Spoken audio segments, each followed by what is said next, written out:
Soma ndiko. Kwa maana Mungu anajua ya kwamba siku mtakayokula matunda ya mti huo, siku mtakayokula matunda ya nini? Ya mti huo, ya mti huo, mtafumbuliwa macho. Mtafumbuliwa macho.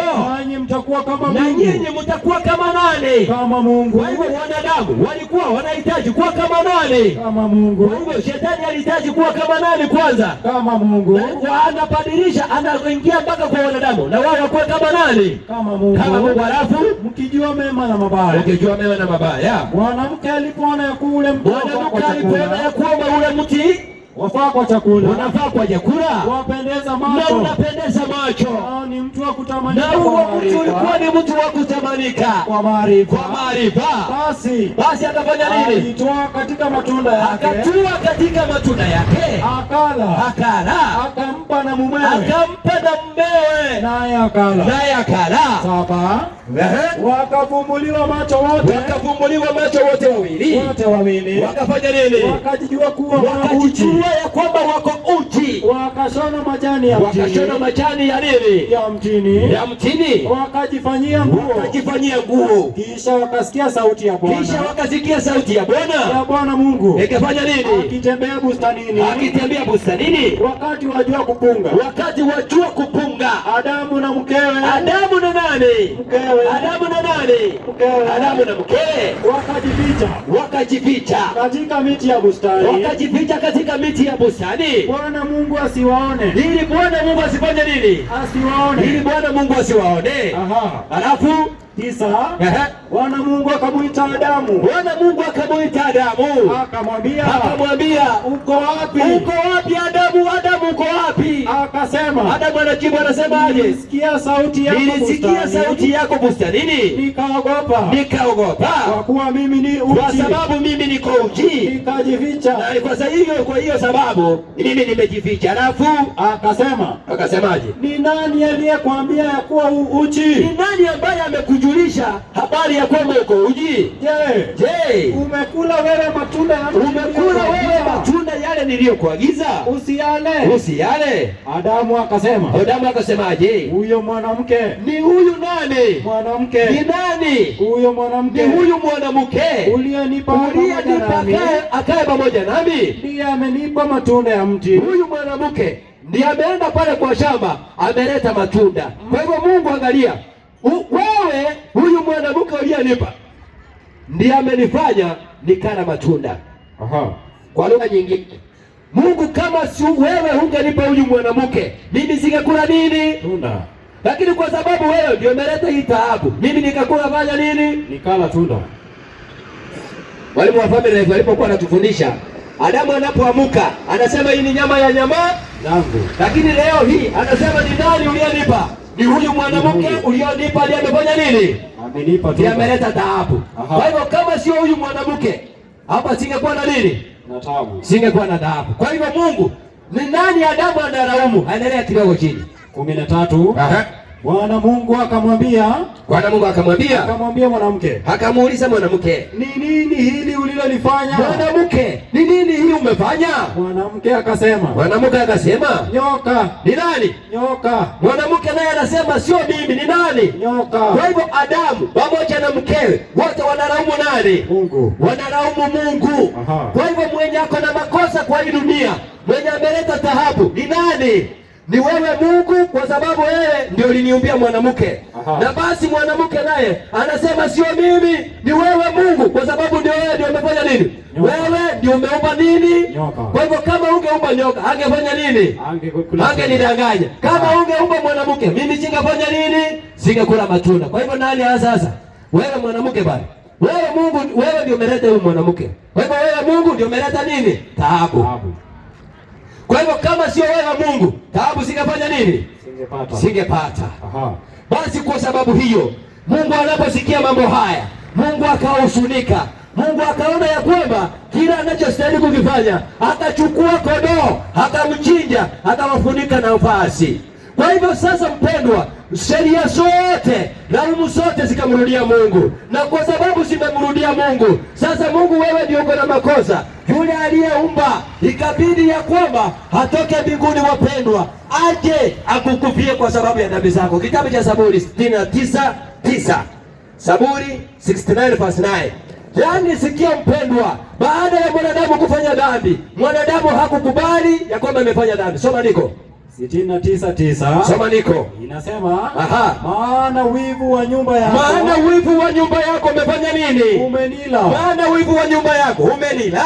Na laumu zao, na laumu zao wanaokulaumu, laumu zao wanaofanya nini? Kulaumu. Laumu zao wanaokulaumu zimenipata, zimenipata. Aha, endelea. Endelea ikisema, nilipolia na kuyadhibu roho yangu, nilipolia na kuyadhibu roho yangu kwa kufunga, ikawa laumu juu yangu. Ikawa laumu juu ya nani? Juu yangu. Ikawa laumu juu yangu. Nilipofanya gunia kwa nguo zangu, nilipofanya gunia kwa nguo zangu, nikawa mithali kwao, nikawa medali kwao. Waketio langoni wanasema, na nyimbo za walevi unidhihaki. Na nyimbo za walevi wanadhihaki nani? Mungu. Wanamdhihaki Mungu. Wapendwa sikia, wapendwa sikia, wapendwa sikia ya kwamba laumu za wale wanaomlaumu, laumu za Adamu pamoja na mkewe, wanalaumu nani? Yesu Mungu, ama yule aliyeumba mbali, Yesu Kristo. Basi kwa vile analaumiwa, basi ilimbidi afanya nini? Aje. Na baada ya kukuja anafanya nini? Kitabu cha Warumi 5:12. Baada ya huyo Yesu, maana laumu zote zimemwelekea, basi huyu Yesu lazima afanye nini? Mwalimu wangu aje. Soma niko. Linasema, soma. Kwa hiyo kama kwa mtu mmoja, dhambi iliingia wapi? Ulimwenguni. Kwa mtu mmoja dhambi iliingia wapi? Ulimwenguni. Dhambi iliingia ulimwenguni, na kwa dhambi hiyo ikaleta nini? Mauti. Kwa hivyo kupitia kwa dhambi mauti ikafanya nini? Ikaingia. Alafu na hivyo mauti ikawafikia watu wote. Na hivyo mauti ikawafikia watu wote. Kwa sababu wote wamefanya. Kwa sababu kwa Adamu wote tulihesabiwaje? Wenye dhambi. Alafu endelea ikisema, soma niko. Maana kabla ya sheria dhambi ilikuwa 17. Soma. Imeandikwa. Kwa maana ikiwa kwa kukosa mtu mmoja, mauti ilitawala. Kwa sababu ya yule mmoja. Zaidi sana wao wapokeao wingi wa neema. Na kile kipawa cha haki watatawala pamoja na nani? Na Kristo. Endelea. Katika uzima na yule mmoja. Yesu Kristo. Kwa hivyo kipawa cha pili ambayo ni Adamu wa pili, baada ya Adamu wa kwanza kufeli, baada ya Adamu wa kwanza kutuingiza katika mauti. Wapendwa sikia, Adamu anapowekwa katika bustani ya Edeni, kitabu cha Kutoka Deuteronomy, Kumbukumbu la Torati 30 mstari wa 19. Wapendwa, Adamu mbele yake anawekewa uzima na anawekewa mauti, lakini Adamu pamoja na mkewe wanaamua kuchagua nini? Msomaji, soma niko 19. Sawa. Inasema, nazishuhudiza mbingu na nini?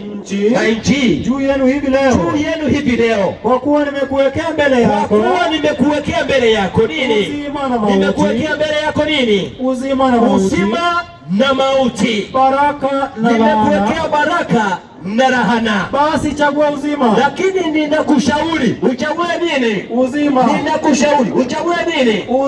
Uzima ili uwe hai. Ili wewe kwanza uwe hai, wewe na uzao wako. Na uzao wa Adamu ulikuwa ukwe namna gani? Uwe hai. Lakini alafu endelea 20 nasema, kumpendeza Bwana Mungu wako, kuitii sauti yake, na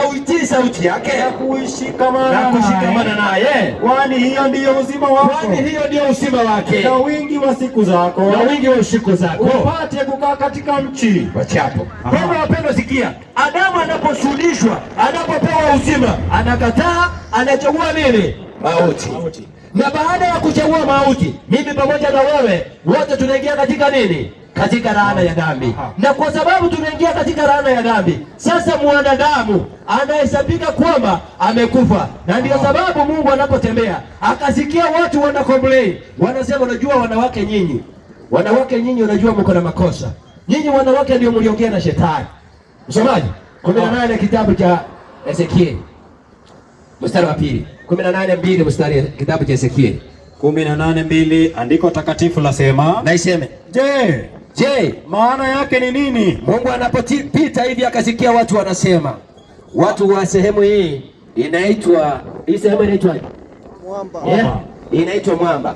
Basi watu wa Mwamba walikuwa wanazungumza, wanasema ya kwamba kama sio wanawake wameleta taabu duniani, sisi hatungekuwa namna gani? Wanaume wanasema tungekuwa salama, sivyo? Naam. Haya, soma niko. Inasema, soma. Maana yake ni nini? Maana yake ni nini? Hata mkatumia mithali. Hata mnatumia methali hii katika Israeli. Katika Israeli. Kisema, wanasemaje? Baba wamekula zabibu. Baba wamekula nini? Zabibu mbichi. Baba wamekula zabibu mbichi. Na watoto wakatiwa ganzi la meno. La meno. Aha. Endelea.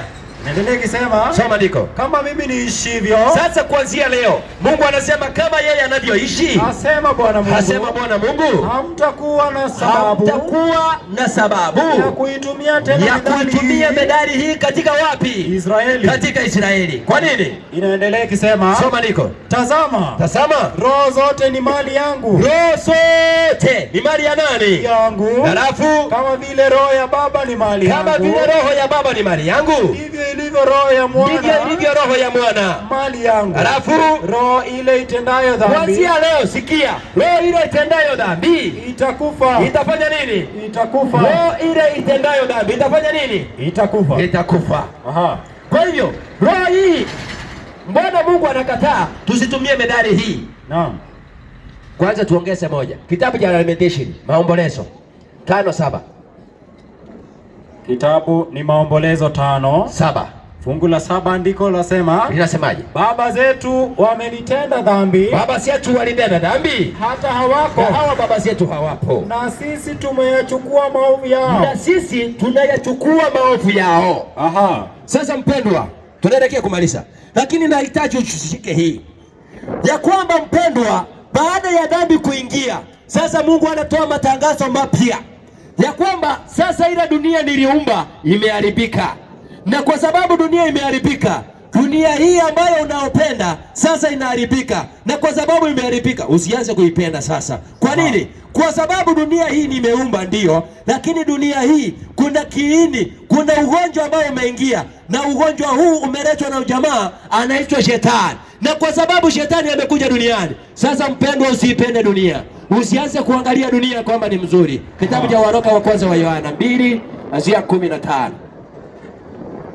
Yohana 2:15. Soma. Imeandikwa, usipende dunia. Kwanza Mungu ameanza na matangazo. Wapendwa wa Mwamba, usipende nini? Dunia. Usipende nini? Dunia. Usipende hii dunia wala mambo ya dunia hii. Kwa nini? Mtu akiipenda dunia, kama wewe utaipenda hii dunia, kumpenda baba hakumo. Kumpenda baba ama kumpenda Mungu hakumo wapi? Ndani yako. Hakumo ndani yako. Kwa nini?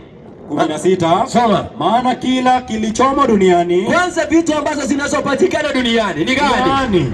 Nani? Tamaa ya mwili. Jambo la kwanza ni nini? Tamaa ya mwili. Watu wako na tamaa. Watu wako na tamaa wapendwa. Wewe unatamani na una kitu. Unatamani. Tamaa. Watu wameingia katika tamaa. Tamaa ya zinaa, tamaa ya mali. Halafu inaendelea ikisema, na tamaa ya macho. Tamaa ya macho. Na kiburi cha uzima. Na kiburi cha uzima. Havitokani na baba. Hizi hazitokani na nani? Na baba. Unajua mwalimu wangu, kuna jamaa wamebarikiwa na macho. Naam.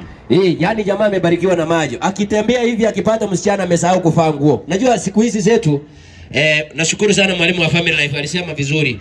Kwamba katika siku zao watu walikuwa wanavaa nguo aje mzuri ya kufunika vizuri nguo. Lakini siku hizi wasichana wetu walisahau kuvaa nguo. Wanavaa handkerchief. Sasa hapo ka handkerchief akitembea tu hivi unaona KCC iko nje. Yaani kana kanguo kingine kanateremka hivi kakofi. Sasa akipita hivi jamaa wa mahindi anaangalia anasema hii KCC ni kubwa. Anafika tena anasonga kidogo ananunua nguo. Jamaa wa nguo anaangalia anaona huyu mama amesahau kuvaa nguo kutoka juu na chini amesahau. Sasa yeye amevaa handkerchief mbili. Kutoka juu amevaa handkerchief kadogo na pale chini amevaa kadogo kingine. Machukizo. Yani ni machukizo haya. Yani amesahau. Sasa yani wewe unafanya advertisement mpaka yani unafanya advertisement mpaka huko kwa kichaka huko chini. Usifanye hapa tu. Na wacha niwaambie wasichana, badala uvae nguo fupi, toa tu sote, tembea tu uji. Ndio kila mtu atukuangalie, tuseme hai wasimu wametokea hii town. Wacha kuvaa kadogo. Toa tu sote, weka chini. Anza kutembea kutoka asubuhi, ukisalimia watu hapa kwa hii barabara vizuri, unawaambia Bwana Yesu asifiwe. Nimeona kwamba hakuna haja nivae nguo. Si ni hivyo mwalimu? Na uanze kusalimia watu. Kesho kama wewe huko, toa tu moja. Haya walimu wangu. Sasa watu kwa hiyo sababu hiyo, Mungu anasema hivi, usipende dunia. Kwa nini Mungu unakataa tusipende dunia? Kitabu cha Mika 2 mstari wake wa 5 na wa 6. Kitabu ni Mika 2:5 na 6. 5, Biblia imeandikwa, unasemaje? Kwa hiyo hutakuwa na mtu atakayetupa kamba kwa kura katika mkutano wa Bwana. Alafu 6, msitabiri ndivyo tabirivyo. Msiyatabiri mambo haya. Lawama hazikomi. Yeremia sio hiyo. Yoeli 2:11. Yoeli 2:11. Kitabu ni Yoeli 2:15. 11 inasema, soma. Naye Bwana anatoa sauti yake mbele ya majeshi yake. Maana matuo yake ni makubwa sana. Kwa maana yeye ni hodari. Atekelezaye neno lake. Kwa kuwa siku ya Bwana ni kuu. Yenye kutisha sana. Na hiyo siku ni yenye kutisha sana. Naye ni nani awezaye kustahimili? Wapendwa, ni nani anaweza kustahimili siku ya kuja kwa Bwana Yesu Kristo? Endelea. Nani? Lakini hata sasa anasema Bwana hivi, nirudieni mimi kwa moyo wenu yote. Wamama wale walisahau kuvaa nguo jana. Unajua mwalimu wangu huenda alifaa lakini hakujua. Si ni kweli? Wewe ulifaa tu. Na wewe ni unasema ni Mkristo. Hukujua. Lakini Mungu anasema hivi. Lakini hata sasa anasemaje?